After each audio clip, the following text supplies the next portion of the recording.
Hi there. I thought we'd come together today to do a crackle heart.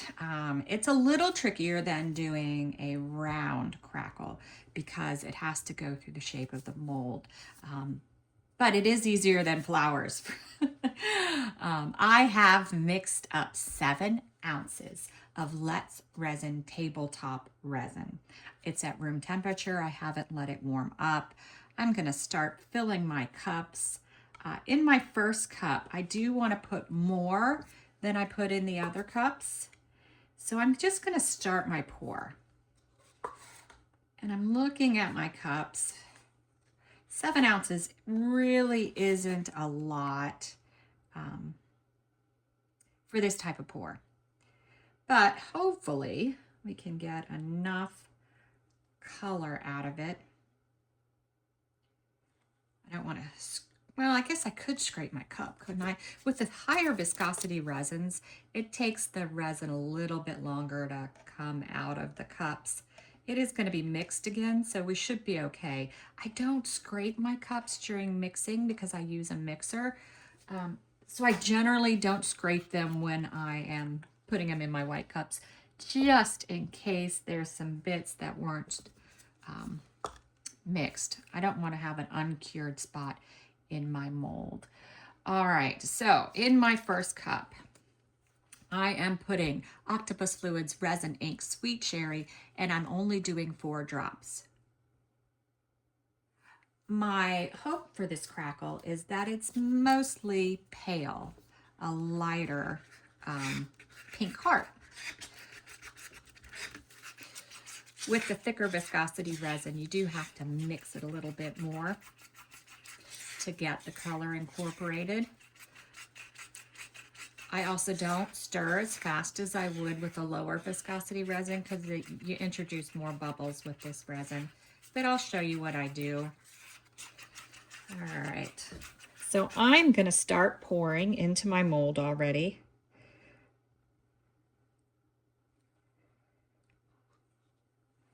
I'm going to let that slowly move. We're going to come up with our next color. And this is from Laura's Art Corner. It's Cherry Blossom, and it's just a beautiful pink with like a silvery hint to it. I'm going to take a pretty good chunk on the end of my jumbo 6-inch stick. It also requires more work to get powders in. You want to make sure any of your mica powders are mixed really well, because it really stinks to take something out of the mold and get little white dots. Though with this pink project, it probably won't be as obvious, but nonetheless, we don't want powder drops. All right. In this next cup, I'm going to do the sweet cherry again, this time with just 2 drops.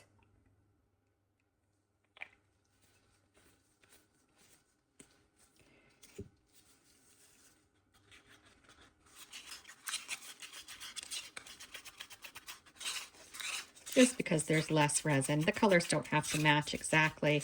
I do separate cups, even when I do one color, just because it reminds me that I gotta save resin for another portion. And the last cup, I don't know why I put a stick, oh, I was scraping, that's why I had that there. All right, I have Let's Resin mica powder. Interference was supposed to be pink. Here it is, interference pink. Almost put some interference blue in there. That wouldn't have been as cool. And I'm gonna take a big chunk, trying not to spill it on my project. Give it a good mix up. Again, it's a powder. Some of it is going into the air, so it's a good reminder. Make sure you're wearing your safety gear, your masks. Even though most of the mica powders are even food safe, it's a good idea not to inhale them.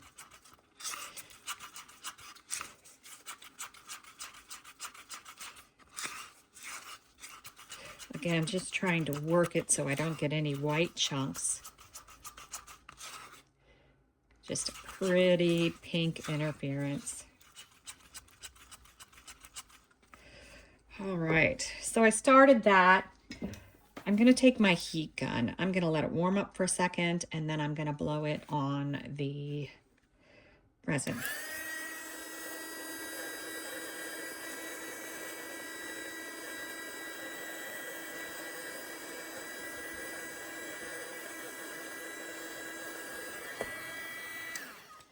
So why do I do this? I do this for two reasons. It helps me spread the resin because it gets a little bit thinner. And it also, with the higher viscosity resin, tends to be bubblier. And that just helps me get the bubbles out. It looks like I really need a good amount more resin, doesn't it? Trying to give it a little shove everywhere.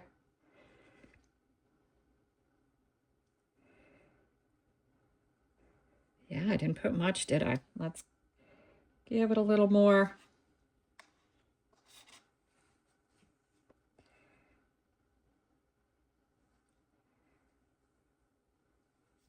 Just trying to get it all around the edge.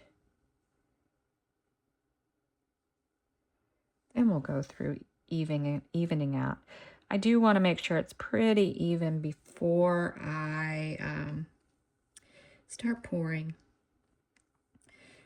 I'm going to give it a little push around. Then I'm going to go for the heat gun again. Again, thins, moves it around.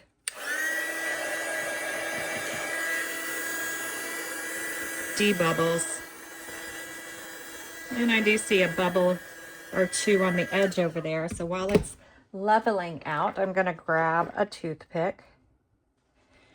I'm going to go ahead and talk these bubbles up.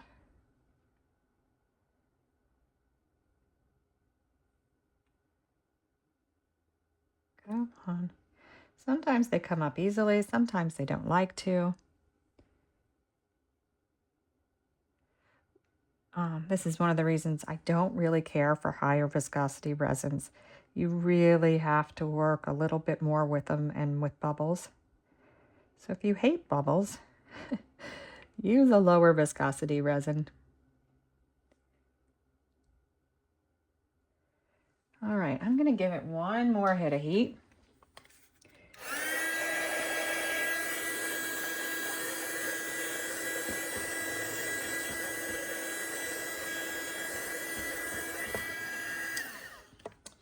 So we should be pretty good now. We should be pretty good with bubbles. So now it comes to our mica powder, our pink mica powder.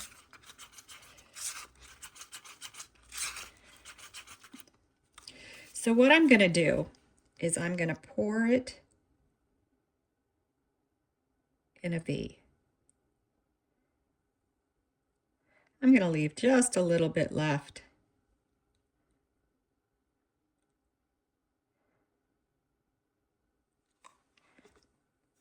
Then we're going to take, oh, I guess I got a little bit left here. We'll use this one. And we're going to do the V again. And I'm trying to do it evenly so that I have an even pour. And we're going to do some interference white, or pink, I should say.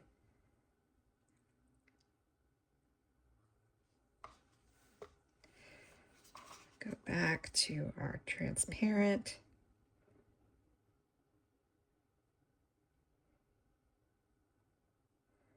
Might need a little bit more.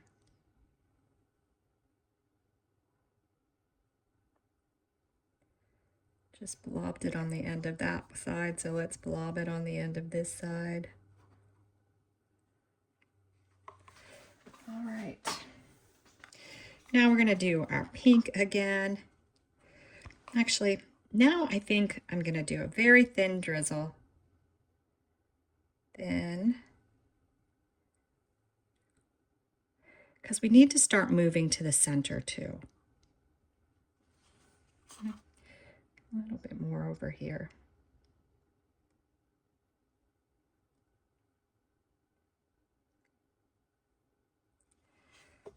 All right, so now let's start in the center. So I'm gonna, oops, went off the side a bit. Then our interference white. And I'm going to do all of the interference pink. Why do I keep saying white?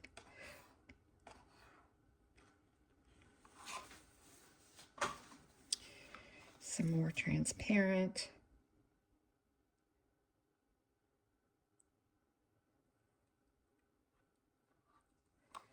And now our final bit of the pink.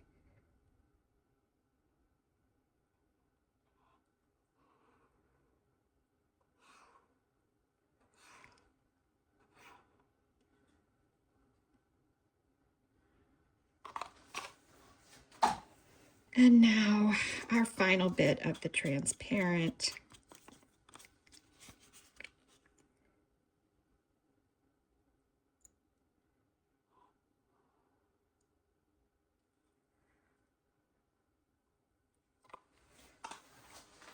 All right.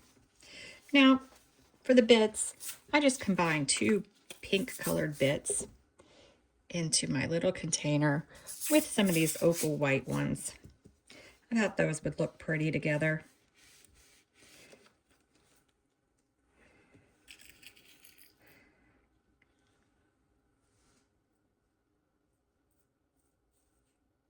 I do want to do a little bit bigger center than I normally do. So let's start spreading it about.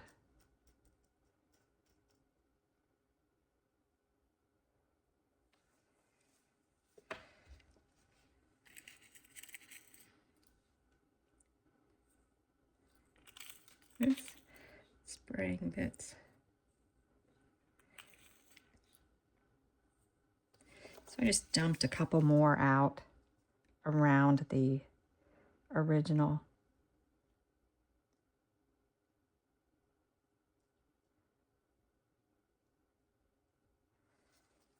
Looks like I need just a bit more.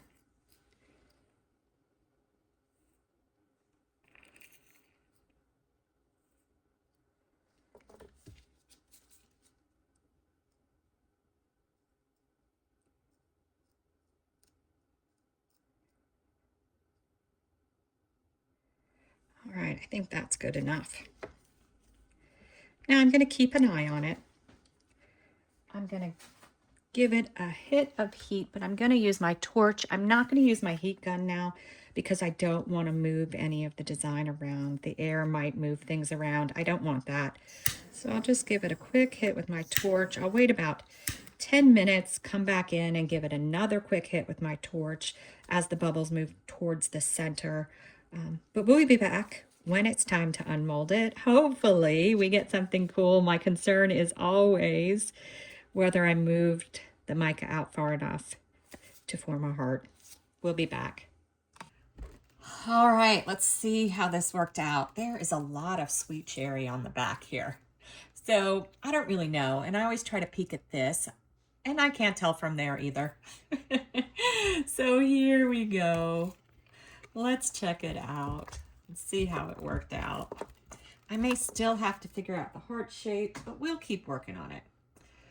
All right, it's the moment of truth. Oh, wow.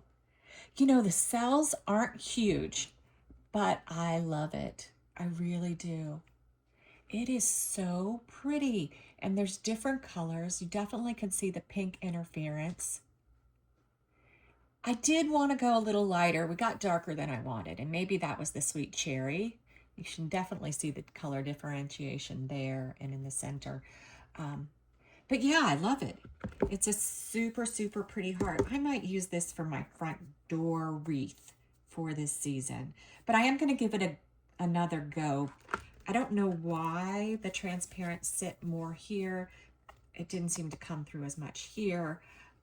Maybe my mica powder was just too much, but we'll see, because you know I'm going to do it 500 times.